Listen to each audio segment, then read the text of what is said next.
abantu benshi ntabwo turamenya gukoresha neza ChatGPT n'izindi AI kubera ko nyine ubyo tuziganiriza ntabwo nyine biba buhagije. Niyo mpamvu iyo umunyeshuri cyangwa se uri gushaka kuyiha nimba ari amakuru gushaka kuyaka hagiye yaguha nabi mu by'ukuri atari uko mu by'ukuri yo itagombye kuyaguha, ariko mu buryo wayipromptings cyangwa se mu buryo wayibajijemo akaba ari bwo bufitemo ikibazo. Muri iyi video rero hari uburyo butandatu buri proven cyangwa se bwamaze kugaragazwa ko ari bwo buryo bwiza bwo kuganiriza izi AI. Rero nanjye nabubazaniye mu buryo bworoshye. Gusa ntuze kuza no gucikwa muri no video, ndaza kuza kubaha gift mo hagati uze kuza gukomeza kureba iyi video. Abantu benshi rero AI turayabusing cyangwa se zino ChatGPT niyo ngo zakadukura ibintu nyine bya danger, ibintu nyine byiza, nimba umunyeshuri, nimba ukora ubushakashatsi, nimba muri marketing, niba ushaka gukora amaraporo, ibiki bigiye bitandukanye, niba ari ushaka gukora content wakandika mu kinyamakuru, hano henshi hagiye hatandukanye. Ariko nyine sinabarenganya, nyine ni byose bisaba ubumenyi.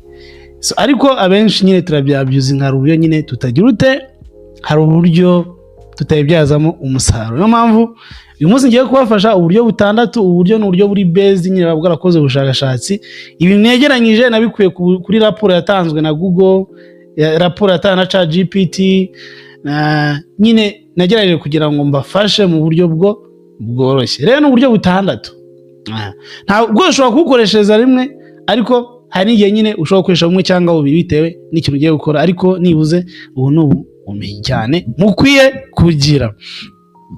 Uburyo bwa mbere rero bwo kuganiriza ChatGPT cyangwa se AI ariyo yose, cyambere ni ukubanza nshuti yanjye ukabanza ukayibwira. Banza uyibwire, uri umwarimu, uri umuganga, uri umunyeshuri, uri umushakashatsi, ni iki uri gukora, yibwire professional yawe, uyibwire na level ya experience yawe.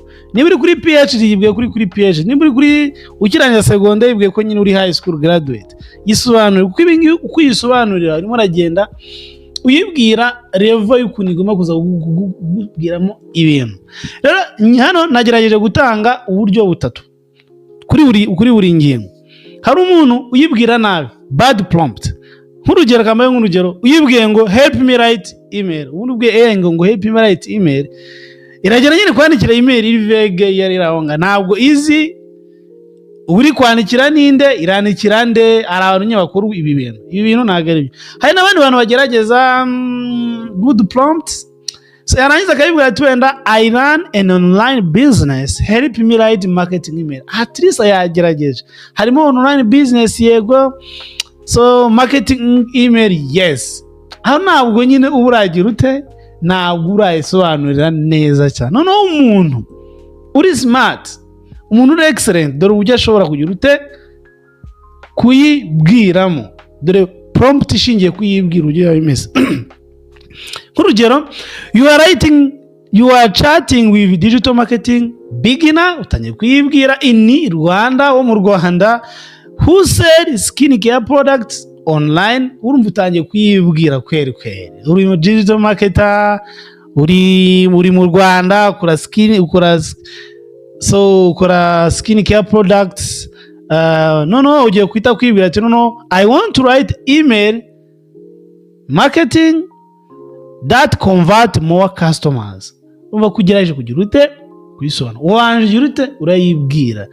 Rero nyabuneka byose uri gukora, uri gupromptinga na AI, niba ushaka igwa result wumva wifuza kandi ziri professional, gerageza uyibwira. So niba utakajya wibwira AI izayiguha amadata atameze neza, ariko nutanya kuyibwira iratangiye guha ibintu uri specialize na n'ibintu n'uburyo wayibwiyemo.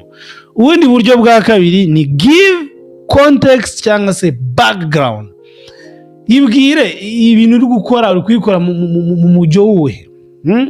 Yibwire ibintu uri gukoraho, yibwire audience uri gukoreraho, yihe clarity kugira ngo igufashe mu buryo bugize ute bumeze neza. Iyo utayibwiye context cyangwa se background, ntabwo izamenya ikintu gira ute ubyigufashamo. Ni ngombwa kwibwira niba uri kwandikira wenda deje wawe, nimba uri kwandika ibwira context uri gushaka kwandikamo ibintu byawe. Ese ni background ya yibwire background, sinzi uburyo background nabivuga ariko gerageza kuyisasira, yibwire ibyo ushaka kuyikoreramo. Kurugero bad prompt, write me a YouTube script. Uvuze ngo write me a YouTube script ntabwo yamenye ibintu ugiye gukwandika, but ushaka kwibwira ngo ugerageje kuba very good, ushaka kwibwira to write a YouTube script about social media, watangiye kugerageza kuyisobanura, kwibwira context. Ariko excellent prompt mu bijyanye na context, ushaka kwibwira ngo I'm creating a YouTube video. Iyo ni context, ni YouTube video to teach beginner entrepreneur in Africa. Uri kwibwira ko ni YouTube, ariko YouTube ni munashaka gusobanura abanyafrika. So ukanayibwira ngo to use on Instagram, gukoresha kuri Instagram. Ko uyaye ko context uri gukoreramo. First of all ni YouTube video ariko yaba beginner, ikindi cya kabiri uyibwiye ko ari abanyafrika, ikindi uyibwiye agiye kuyikoresha. Nubwo nijya gukora ibyo bintu aza kuza kuzana amakuru ajyanye na Afrika, izana amakuru ajyanye na YouTube, izana amakuru ajyanye na Instagram, nirangiza iguye ibintu nyine bijyana yako context. So ubundi buryo bwa gatatu bwo gupromptinga AI, give the task. Gerageza nyine uyibwire ikigomba gukorera. So hari umuntu uha ChatGPT cyangwa se ukayibwira wena nk'urugero ngo help me start an online business. So icyo kintu kiri too vague, kiri general cyane, ntago izi online business gute. Unashobora kugerageza akayibwira ngo help me set up a dropshipping business. At least hano umuntu yagerageje kugira ute, yagerageje kuyibwira task ibuze kumukora kare online business. But umuntu uri excellent ashobora kuyibwira uti I want to start a dropshipping business selling fitness products to young people in South Africa. Nurugero agiye kwita kayikubita task, ayibwira ati no break it down into 5 steps. Urimo urayigira ute, urimo urayiha task.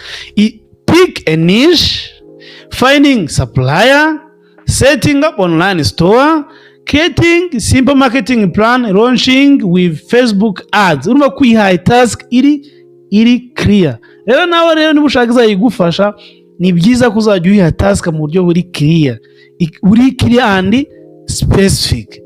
So yakananye nawe amazeho, kuko ubu nibwo bwo nyine bwa content marketing, uha abantu ibintu byiza barangiza ukagerageza no kubamamazaho. Ngiye maze imyaka 8 nubakira abantu website. Iyi ni Afrinnovators, iyi ni company natangiye muri 2017. Tumaze gufasha abantu bagera kuri 300 tubakira abantu ama website. Dukora web design, web hosting, tukanakora na domain registration.org.rwanda.com.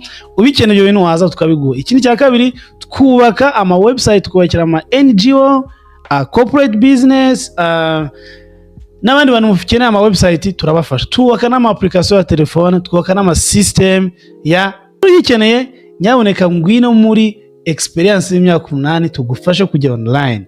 Ikindi kintu ita kugira nka benefit, ngendi online business consultant, bitako nkugira inama ati wabigenza gutya uburyo wabyaza umusaruro website yawe.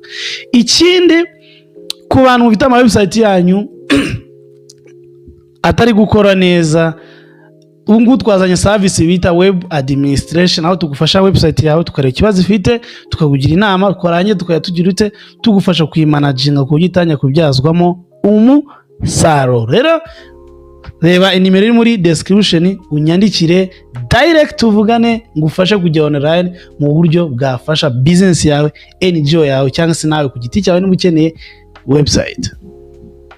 So prompt ya kane, cyangwa ubundi buryo bwa kane ugira ute upromptingamo AI, nijyo kwita give example. Mu bintu ukora ujye ugerageza kugira ute kwihamo ingero. Nk'urugero write me a product description, mu by'ukuri angana gwibwiye neza. Urundi rugero rwiza good prompt ukwibira ngo write a product description for natural oil.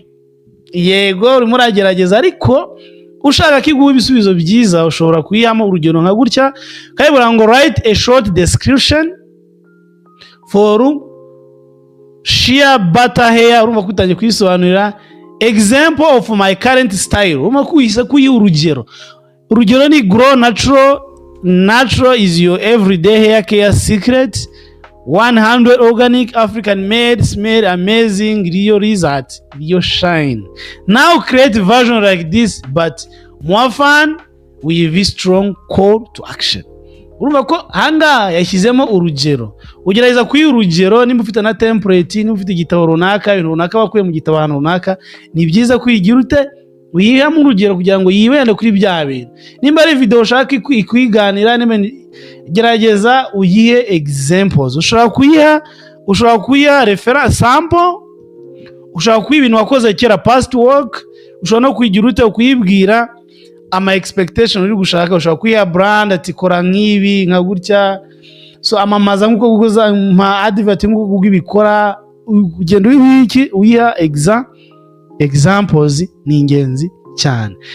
Nk'urugero ushobora gufata nka template wakoreshaga mbere, ushobora kuyauploadingamo ukayikagira ute ikagukora nka template.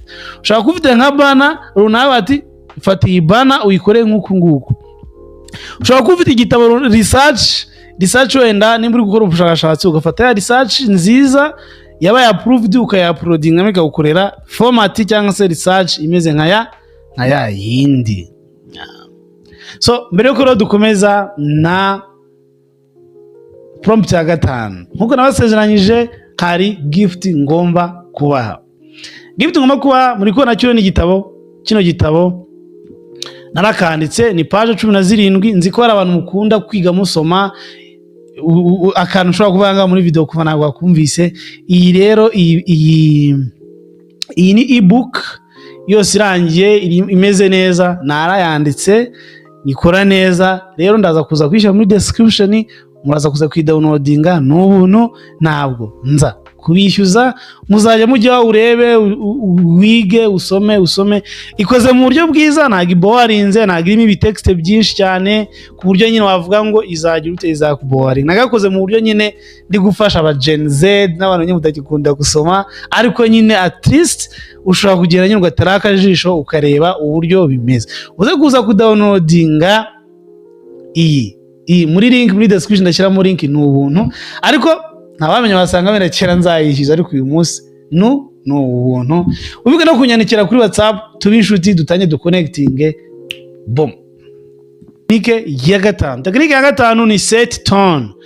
Gerageza ese irabikora muri voice meze, ese irandikana umujinya, ese aba yishimye, ese irabikora mu buryo buri professional, ese irabikora mu buryo buri casual. Gerageza uyibwire uburyo iza gukoramo ibyo bintu. Still ugomba kwibwira niba ari ibikora casual, professional, niba fun, respectful, bold. Nyine gerageza uyihe tone iza kuza kuguhamo ibintu byawe, kubera ko nutayibwira tone ikoramo iraza kwimagine. Aida yuri kwandika ibintu ujye ubyandika aida professionally, ushobora kubyandika casual, kwandikira inshuti yawe, ushobora kubyandika mu buryo buri respectful bitewe n'uri kwandikira. Iyo utayibwiye tone yandikamo yo iri yisapozinya. Rero AI igomba kuba igikoresho, ntabwo igomba kuba igikoresho cya AI. Nk'urugero kamba mbere kanga write a Facebook post to promote my course. Iyo urumva ko ntabwo isobanutse, ariko excellent ushobora kwibwira ngo write Facebook post promoting my make money with Canva course. Use fun, unique tone, and energetic tone that feel like conversational tone. Urumva kuri kuya tone between friends. Keep it short and include emojis. Nirangishyira ama emoji makwihaye iki wihaye tone. Nawe rero muri kwandika ibintu byawe ugerageza uyiheto izakubwiriramo. Indi prompt ya nyuma, nyaboneka jya uyibwira choose format. Ese ibintu byara biguha gute? Ese irabiguha nk'amaliste, ese irabiguha nk'amabullet, ese irabiguha nka caption, ese irabiguha nka blog, ese irabiguha nka script, ese irabiguha muri table, irabiguha gute? Ese irabiguha ari summary. Yibwire format igomba kuguhamo. Kurugero give me tip of growing my business. Ibi ngibi vague, ntazajya mu promotinga gutya. So urugero rwiza, give me 5 tips for growing an online coaching business in Africa. Present them in a table. with this column. Iguhe tip, why it works, quick action. Make it short, simple, or I can post it on LinkedIn. So urayiha urumva kayibwiye format. So guys, hano nashyizemo ingero nyinshi cyane, nyinshi muzagera muzireba mu kino gitabo, uze kuza kukidownloadinga, uze nawe kwireberamo. So niwubona kigufashije, nyaboneka n'ino video igufashije, kora subscribe, sharing, reka tubyaze umusaruro artificial intelligence mu buryo bwiza cyane. Mbibutsa ko